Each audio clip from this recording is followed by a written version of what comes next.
Hello दोस्तों, हाजिर हूँ प्यूबर्टी मेलोडी के दूसरे एपिसोड के साथ। अगर आपने पिछला एपिसोड नहीं देखा तो उसका लिंक नीचे डिस्क्रिप्शन में है। पिछले एपिसोड में हमने देखा जंगू नामिल गांव में अपने पेरेंट्स के साथ शिफ्ट होता है। वो पहले 7 बार ट्रांसफर हो चुका था, इस वजह से वो यहाँ कोई दोस्त नहीं बनाता। पर घर आने पर उसे पता चलता है कि वो सिर्फ 2 महीने के बाद ही सियोल शहर ट्रांसफर होने वाला है। इस बात से वो बहुत ही नाराज था। पर स्कूल में योनबॉक के देवकॉन को तंग करने की वजह से जंगू योनबॉक और योखो के साथ भिड़ जाता है। पर अब पहली बार जंगू को अपने ट्रांसफर होने की खुशी हो रही थी। पर जंगू यही नहीं रुकता, वो एयोंग को बाहर चलने के लिए पूछ लेता है और साथ ही अपना नाम नेशनल सिंगिंग कंपटीशन के लिए दे देता है, क्योंकि वो एयोंग को सबक सिखाना चाहता था। पर उसका काम उसी पर उल्टा पड़ जाता है और उसके पेरेंट्स ने उसके लिए इसी गांव में सेटल होने का निर्णय लिया था। तो जंगू फिर से लो प्रोफाइल रखने का तय करता है और सबसे छुपते छुपाते लंच टाइम में स्कूल से बाहर आ जाता है। तभी उसे एयोंग पुकारती है और योखो उन दोनों को देख लेता है। और अब आगे दूसरे एपिसोड का नाम है इट्स अ सीक्रेट। एपिसोड शुरू होते ही हम देखते हैं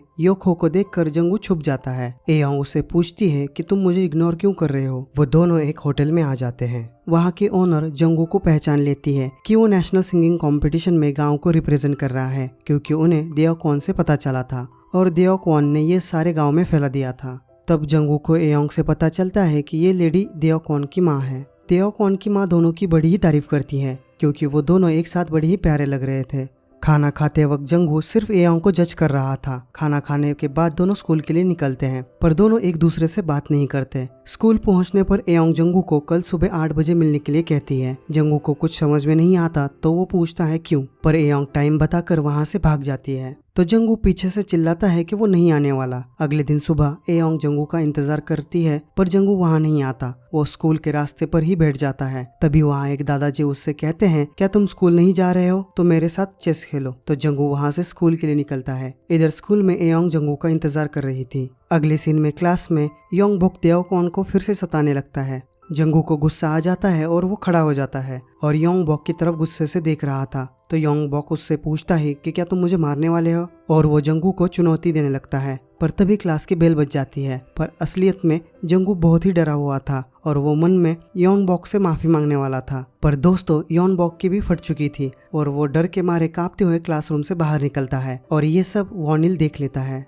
एयोंग की दोस्त उससे कहती है, क्या तुम्हारा बॉयफ्रेंड ठीक तो रहेगा ना। और हम एयोंग के चेहरे पे फिक्र देखते हैं। अगले सीन में स्कूल से वापस आते वक्त जंगू एक बॉक्सिंग क्लासेस की एडवर्टाइज देखता है और उसे लगता है कि अगर वो बॉक्सिंग सीख ले तो वो योखो को मार पाएगा, और वो अंदर चला जाता है। तब वहाँ का मैनेजर जंगू को कहता है कि मास्टर बाहर हैं और उसे एडमिशन का फॉर्म भरने के लिए देता है। जंगू ग्लव्स पहनकर पंचिंग बैग को मारने लगता है और उसे पंचिंग बैग में योंगबॉक और योखो दिखते हैं और वो उन्हें पीटने लगता है, मतलब वैसा इमेजिन कर रहा था। तभी वहाँ पर मास्टर आ जाते हैं। वो और कोई नहीं, योखो होता है। उसे देखकर जंगू उसके नजर में ना आते हुए वहाँ से पतली गली से निकल जाता है। पर योखो जंगू का नाम एप्लीकेशन फॉर्म पे देखकर मुस्कुराता है। जंगू गिरते पड़ते वहाँ से बाहर निकल आता है और कहता है कि योखो को ट्रेनिंग की क्या जरूरत है। पर दोस्तों, जंगू की किस्मत उस पर इतनी मेहरबान होती है कि वो जिसको अवॉइड करने की कोशिश करता है वही उसके सामने आ जाता है। जब वो सामने देखता है तो उसे सामने एयोंग बस का इंतजार करते हुए खड़ी दिखती है। एयोंग उससे पूछती है कि तुम सुबह क्यों नहीं आए। तो जंगू उससे कहता है, मैं आने वाला था पर सो गया, और उससे माफी मांग लेता है। तब एयोंग उससे पूछती है, क्या तुम बॉक्सिंग सीख रहे हो। तो जंगू हैरानी से पूछता है कि तुम्हें कैसे पता चला। तब एयोंग उसके हाथों की तरफ देखती है। जंगू हड़बड़ी में बॉक्सिंग ग्लव्स हाथ में पहनकर वहां से भाग आया था। बस से उतरने के बाद एयोंग जंगू से पूछती है कि क्या तुम बॉक्सिंग योखो की वजह से सीख रहे हो। इस पर जंगू कहता है कि मुझे कुछ तो करना होगा। तो एयोंग कहती है कि योखो कोई बुरा लड़का नहीं है। एयोंग को योखो की तारीफ करते हुए देख जंगू बहुत ही गुस्सा हो जाता है। चलते चलते एयोंग जंगू से पूछती है कि तुमने मुझसे बाहर चलने के लिए क्यों कहा। इस पर जंगू हड़बड़ा जाता है और उसे कुछ समझ में नहीं आता। तो वो झट से एयोंग के चेहरे को ग्लव्स के साथ अपने हाथों में ले लेता है और कहता है, इट्स अ सीक्रेट, और उसे किस कर लेता है। रात में दोनों इसी बारे में सोच रहे थे। अगले दिन सुबह जंगू एयोंग से पहले आकर उसका इंतजार करता है, पर आज एयोंग नहीं आती। थक कर जंगू स्कूल चला आता है। स्कूल पहुंचने पर वो देखता है कि एयोंग स्कूल के प्रेसिडेंट के साथ बड़े ही हंसकर बातें कर रही थी। ये देखकर जंगू को जलस फील होता है। साथ ही एयोंग सारा दिन जंगू को इग्नोर करती है, इस बात से भी वो परेशान था। अगले सीन में ह्यूजिन जंगू को उसे टीम में लेने के लिए कहती है, क्योंकि वो पियानो बजाना जानती है। तभी जंगू की नजर एयोंग पर पड़ती है, जो स्कूल प्रेसिडेंट के साथ थी। एयोंग भी उसे देखती है पर अनदेखा करती है। इधर जंगू यूजुन को इग्नोर करके एयोंग के पीछे जाता है और उसे पुकारता है, पर जब एयोंग रुकती है तो जंगू के मुंह से शब्द नहीं निकलते और एयोंग बिना कुछ बोले वहां से चली जाती है। क्लास में देओक्वन जंगू से पूछता है कि क्या तुम दोनों में कुछ हुआ है, तुमने कुछ गड़बड़ तो नहीं की। इस पर जंगू ना कहता है, पर मन में कहता है हाँ मैंने की है, बहुत ही बड़ी गड़बड़। आगे पूरा दिन एयोंग जंगू को इग्नोर करती है, जिस बात से जंगू तंग आ जाता है और एयोंग के फ्रेंड के हाथों उसे चिट्ठी भेजता है जिसमें वो लिखता है कि आज स्कूल के बाद घर एक साथ चलेंगे। पर जब स्कूल छूटता है जंगू भागकर स्कूल के बाहर आ जाता है और देखता है कि एयोंग किसी और के साथ साइकिल पर जा रही है, जिसे देख जंगू बहुत ही निराश हो जाता है। पर तभी उसे पीछे से एयोंग पुकारती है और जंगू उसकी तरफ हैरानी से देखता है। वो जिसे एयोंग समझ रहा था वो पीछे से बिल्कुल एयोंग की तरह दिख रही थी। एयोंग उसे हैरानी से उस तरफ देखने का कारण पूछती है तो वो कहता है कि अगर हमारे पास साइकिल होती तो कितना अच्छा होता ना। दोनों चलते हुए घर के लिए निकलते हैं। एयोंग जंगू को पूरा दिन इग्नोर करने के लिए माफी मांगती है। अगले सीन में वॉनिल जंगू को सबक सिखाने के लिए योखो को भड़का रहा था, पर उसका कोई रिएक्शन न आने पर वो इनडायरेक्टली योखो को धमकी देता है कि जब रेनबो गैंग उसे मारने आएगी तो वो मदद नहीं करेगा। अगले दिन हम देखते हैं एयोंग साइकिल लेकर पेड़ के नीचे जंगू का इंतजार कर रही है। जब जंगू आता है तो वो पूछता है कि साइकिल क्यों लेके आई हो, तो एयोंग कहती है कि तुम्हें ही साइकिल चलानी थी ना। दोस्तों मैंने कहा था ना, जंगू करने एक जाता है और हो कुछ और जाता है। उसने साइकिल की बात निकालकर अपने ही पैर पर कुल्हाड़ी मार ली थी क्योंकि उसे साइकिल चलानी नहीं आती, तो एयोंग को ही उसे पीछे बिठाकर स्कूल लेकर जाना पड़ता है। पर जंगू एयोंग को प्रॉमिस करता है कि वो साइकिल चलाना सीख लेगा और उसे हर दिन साइकिल पर स्कूल लेकर जाएगा। अगले सीन में क्लासरूम में लड़कियां स्पिरिट्स को बुलाकर उनसे सवाल पूछ रही थी। लड़कियां उसमें एयोंग को भी शामिल कर लेती है और सवाल पूछती है कि क्या एयोंग को उसका सोलमेट मिलेगा। पर जब पेंसिल पेपर पर हिलने लगती है तभी वहां मस्ती कर रहे लड़कों की वजह से देओक्वन एयोंग पर गिर जाता है और इस बात से एयोंग को बड़ा ही गुस्सा आता है और वो गुस्सा देओक्वन पर निकाल देती है। किसी ने भी एयोंग को कभी गुस्सा करते हुए नहीं देखा, इसलिए सब लोग हैरान हो जाते हैं। दोस्तों एयोंग भी जानना चाहती थी कि जंगू उसका सोलमेट है या नहीं। तभी फटे हुए पेपर को देखकर एयोंग की दोस्त जोर से चिल्लाने लगती है और कहती है अगर सवाल पूछते वक्त पेपर फट जाए तो जिसका अभी नाम आखिरी में ले गया हो उस पर कर्ज चढ़ता है। इस पर एयोंग इसको अंधविश्वास कह देती है, पर कहीं न कहीं उसके मन में भी डर था। रात में लाइब्रेरी में पढ़ाई करते वक्त एयोंग अभी भी स्पिरिट वाली बात से डरी हुई थी और उसे आवाजें सुनाई देने लगी थी और वो छोटी छोटी बातों से डरने लगी थी। तभी उसके नाक से खून आने लगता है और वो बाथरूम चली जाती है। पर जब वो बाथरूम में जाती है तभी उसे दरवाजे के नीचे से एक हाथ बाहर आता हुआ दिखता है, जिसे देखकर वो डर के चिल्लाते हुए बाथरूम से बाहर भागती है। जंगू भी एयोंग को देखने के लिए उसके पीछे पीछे बाथरूम तक आया था। एयोंग बाथरूम से बाहर भागते हुए जंगू से टकरा जाती है और उस पर गिर जाती है।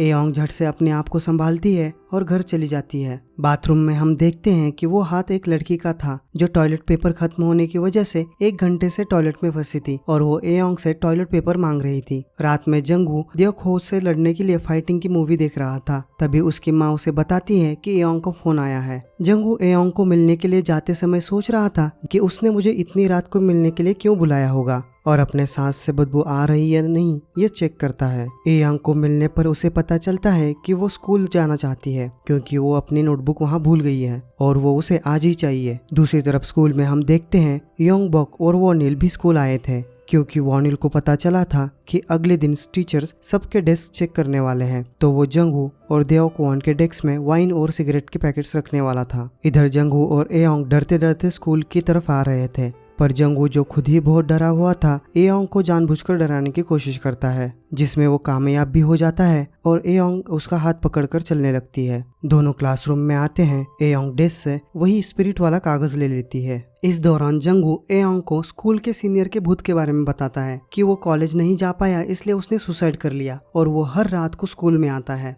एयोंग उसे डराने से मना करती है। दोनों खिड़की से बाहर जाने लगते हैं। एयोंग जंगू के बाद कूदने लगती है और उसे पकड़ने के लिए कहती है, पर जब वो कूदने लगती है एयोंगबॉक और वॉनिल उसे पीछे से देख लेते हैं और भूत समझकर जोर जोर से चिल्लाने लगते हैं और नाइट ड्यूटी वाले टीचर उन दोनों को पकड़ लेते हैं। इधर कूदने की वजह से एयोंग के पैर में मोच आ जाती है और उन दोनों के चिल्लाने की आवाज सुनकर ये दोनों डर के वहां से भाग जाते हैं। अगले सीन में हम देखते हैं जंगू एयोंग को अपनी पीठ पर बिठाकर घर ले जा रहा था, जहां एयोंग उसे इतनी तकलीफ देने के लिए माफी मांगती है। दूसरी तरफ हम देखते हैं एयोंग जिस कागज को लेने के लिए स्कूल आई थी वो वहीं पर झाड़ियों में पड़ा था और उस पर सर्कल वाले साइन पर एक जुगनू बैठ जाता है। इंडिकेटिंग एयोंग को अपना सोलमेट मिल जाएगा। घर आने पर एयोंग को अपने पॉकेट में वो कागज नहीं मिलता। जब उसकी नजर कैलेंडर पर पड़ती है तभी उसकी माँ कमरे में आ जाती है और उसे पढ़ाई पर ध्यान देने के लिए कहती है और आगे कहती है कि इस छोटे से गांव में टॉप स्टूडेंट होने का कोई मतलब नहीं है और वहां से जाने लगती है।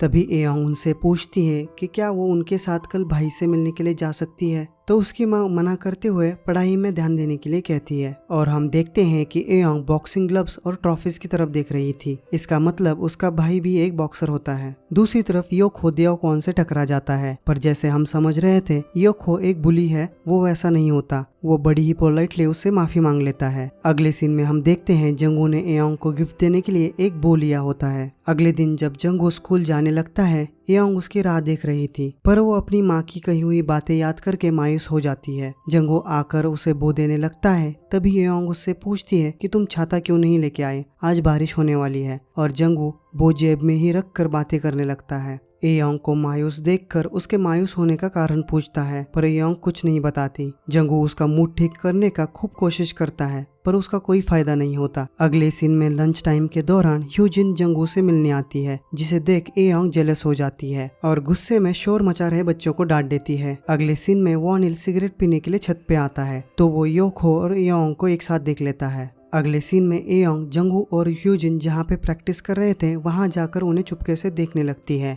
और जंगू को मैसेज करती है कि वो क्लास में उसका इंतजार कर रही है। घर जाते हुए रास्ते में एयोंग उसे गाना सुनाने के लिए कहती है, जो वो सिंगिंग कंपटीशन में गाने वाला है। तो जंगू गाना सुनाने लगता है। गाना बड़ा ही इमोशनल होता है। गाने में प्यार और बिछड़ने के दर्द के बारे में बताया होता है। इन शॉर्ट गाना बहुत ही इमोशनल था। पर तभी एयोंग बीच में ही कहती है फेल, क्योंकि गाना ऑडियंस के दिल को नहीं छू पाया। पर असलियत में एयोंग के आंखों में आंसू थे। वो अपना मुंह छाते में छुपाते हुए आंसू पोंछती है और उसकी गाने में मदद करने का प्रॉमिस करती है और एपिसोड यहीं खत्म हो जाता है। दोस्तों, एयोंग और योखो का क्या रिलेशन है, एयोंग के भाई का क्या सीक्रेट है, जानने के लिए मिलते हैं